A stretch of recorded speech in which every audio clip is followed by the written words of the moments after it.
Okay, so I've been using the TCL 20 SE for a few days now, and while it is a good phone, there is one main area that it does fall down in, and depending on who you are and what you want out of your phone, this may or may not be a deal breaker. So without further ado, let's get into my full review of the TCL 20 SE. So a very quick recap of the design and specs. Up front you have a 6.82 inch 720p 60Hz display with a pixel density of 263 ppi with a small notch up top which houses the 8 megapixel f2.0 selfie camera. Bezels are pretty slim all around the phone except the slight chin on the bottom, which is common with budget smartphones. Round back you have a two-tone plastic finish in what TCL call Aurora Green. This adds a very stylish look to the phone, a look that I actually do quite like. There's some small TCL branding in the bottom left, and in the centre you have your fingerprint reader, which I found to be okay.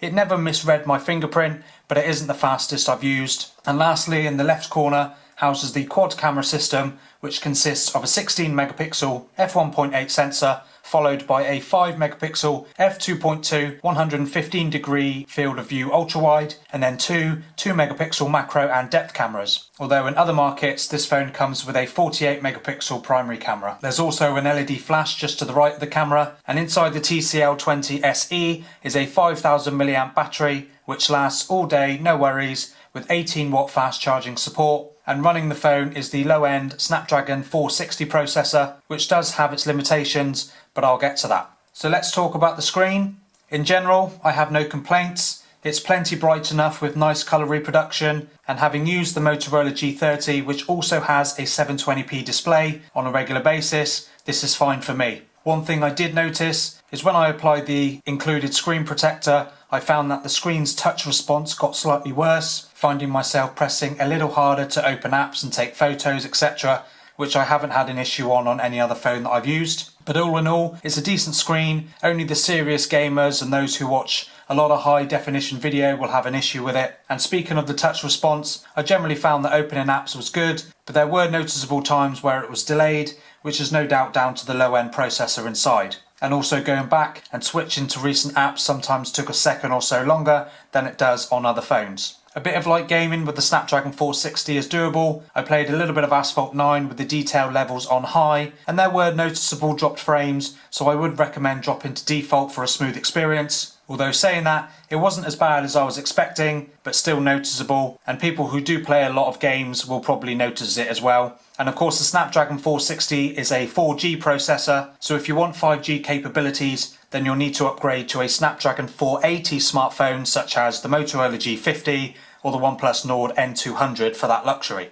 The UI of the TCL 20 SE is fine, has a sort of stock Android feel to it, with a few of TCL's own apps, but other than that, no bloatware or games pre-installed, and the 5000 mAh battery is plenty big enough to last all day, although the rather modest 18 watt fast charging does take a little while to top up, so if you're someone that's often in a rush and needs juice quickly, I'd look elsewhere. Now, I'm pretty sure you've probably guessed what my main issue is with this phone, and that is of course the camera. Now, I went in with a bit of an open mind, knowing that I wasn't going to get a huge amount for less than 100 quid, but what I did find was a very frustrating camera experience. So I'll start with the 8 megapixel selfie camera. Stills from this camera were very inconsistent, and take this example. This is probably the worst selfie that I've taken on any of the phones that I've reviewed. I just think the overall image has a very dark look to it.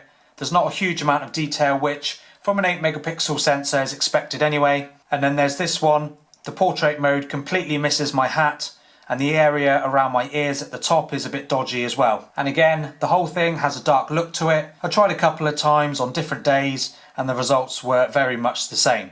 Now on to the main camera. Take this photo in an open field. It's okay, colours look a little muted, but the overall quality is pretty good. But then oddly, switching to the much lower res ultra wide and you get this. Less detail, yes, but a photo with more true to life colour, and one that I actually prefer to the main camera. And this one, taken of a bit of greenery in the garden, looks okay, but colours again are slightly dull, and when you crop in you can see a loss of detail. But the same photo taken with the Motorola G30 improves on colour, and cropping in you can definitely see more detail. Overall, a more pleasing photo. And when it comes to video, while the look of the video is okay, the lack of autofocus makes it difficult switching between subjects, having to tap the screen to refocus on the area that you want. And I will also add a small slide of some more photos from the TCL 20 SE at the end, so you can let me know in the comments how you think it performs. So that's my experience briefly with the TCL 20 SE. Now while everyday use is pretty good, it is seriously let down by the camera experience. And for me personally, that does make it hard to recommend. And especially if you're able to stretch to around £40 more, you could get something like the Motorola G8 Power, which although it's from last year, it has a more powerful processor, much better camera, a better screen. It makes the TCL 20 SE a hard sell. But what do you think? Do you have a TCL 20 SE? Are you thinking of buying one? Let me know in the comments. And if you did enjoy this video, give it a thumbs up and don't forget to subscribe and ding the notification bell so you know when I make a new video. And until next time, thank you for watching.